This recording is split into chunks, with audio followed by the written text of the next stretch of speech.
Ma'am, nasa alanganing lugar po tayo. Maaari po i-secure po natin yung gamit niyo. Baka may ma-uploadan kayo. Thank you po. Sige po. Ma'am, good evening. Sige po, ingat po kayo.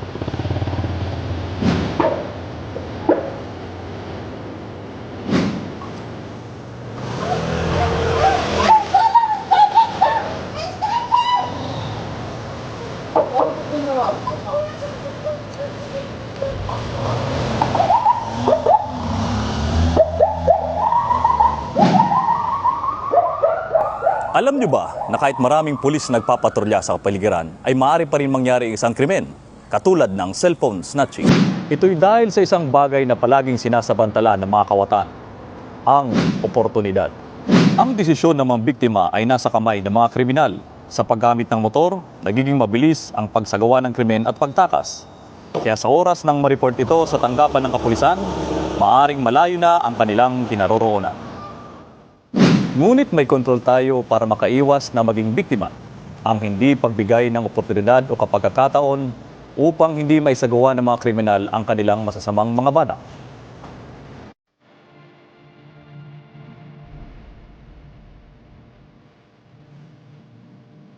Ano ba ang mga halimbawa ng oportunidad na sinasamantala ng mga kriminal? Una, ang paglantad ng mahalagang gamit. Kapag ang iyong mahalagang bagay ay nakatiwangwang lamang sa pampublikong lugar, kalsada o sasakyan, binibigyan mo na agad ng oportunidad ang mga snatchers para hablutin o persahang kunin ito. Pangalawa, ang hindi pagmalay sa kapaligiran. Nababagot ka ba sa biyahe sa jeep kaya ka lantarang nag-cellphone?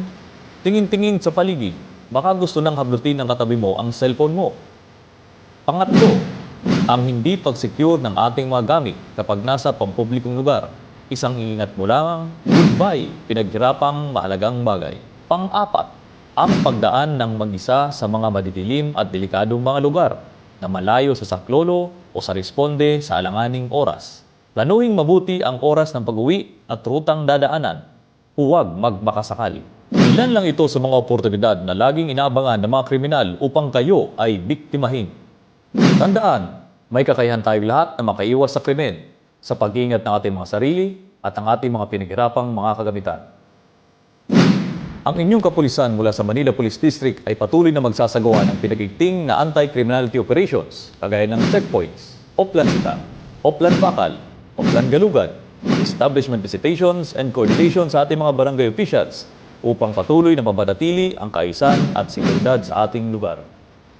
Sa pagpapanatili ng seguridad at kaayusan ng ating komunidad, lahat tayo ay may pakialam.